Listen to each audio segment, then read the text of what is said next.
Look at the Skylark Holiday wardrobe reception. Beautiful bed, bhalo destination. 1, 2, 3. This is my room.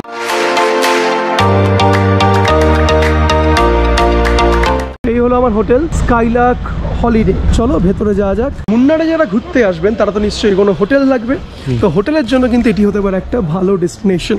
তো হোটেলের রুমগুলো কেমন, হোটেলের কন্ট্যাক্ট নাম্বার কি, সমস্ত কিছু আপনাদেরকে জানাবো এই ভিডিওতে। 1, 2, 3 করে এখানে কিন্তু রীতিমতো বৃষ্টি হয়েছে, একটু ঠান্ডা ঠান্ডা আবেগ রয়েছে, কি সুন্দর সাজিয়েছে আমাদের জন্য। প্রথমে আপনাদের দেখিয়ে দিই, এইটা হচ্ছে আমাদের হোটেলের রিসেপশন চেক আউট দুপুর 12টার সময়। দিস ইজ এন্টায়ার আমাদের হোটেলের রিসেপশন। এইটা হচ্ছে হোটেলের number Skylark Holiday and this is the contact number. এবার চলুন আপনাকে দেখাই আমার হোটেল রুমটা। হচ্ছে আমার room number 311।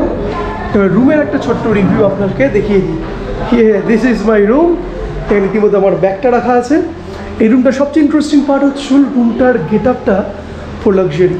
Just look at the beautiful bed. এখানে একটা সুন্দর টিভি রয়েছে যেখানে আপনি বেডে শুয়ে শুয়ে you can watch the television. Fan দেওয়া রয়েছে, যদিও ফ্যানের দরকার নেই, বেশ ঠান্ডা।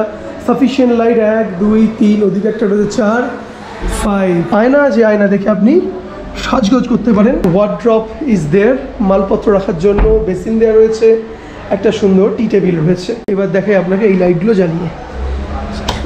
এই চলে গেল লাইটটি। জাস্ট ওয়াও, ওইখানে জলের বোতলটা দেখুন কেমন করে, বড় লোকদের সিস্টেম। এইভাবে ব্যাপার লাগিয়ে দিতে হয়। গ্লাসেস, ওকে। এখানে একটা সুন্দর ভিউ দেখতে পারবেন এখান থেকে। পুরো এখানে মুন্নার সিটির একটা পুরো সুন্দর একটা ভিউ, পাহাড়ি ভিউ আপনি দেখতে পারবেন। আর যে কোনো রুমের সবচেয়ে ইম্পর্টেন্ট পার্ট আমার লাগে ওয়াশরুমটা। চলুন ওয়াশরুমটা একটা ভিউ করি। This is the washroom. বাহ, বেশ বড়। এখানে আপনি বসে বসে স্নান টান করতে পারবেন। ইংলিশ টয়লেট, সব কিছু সাফ সুতরা। এখানে কিন্তু অলরেডি শাওয়ার রয়েছে। গিজার কিন্তু নেই, বাট সো গুড। তো এই ছিল আমাদের এন্টায়ার রুমের ট্যুর।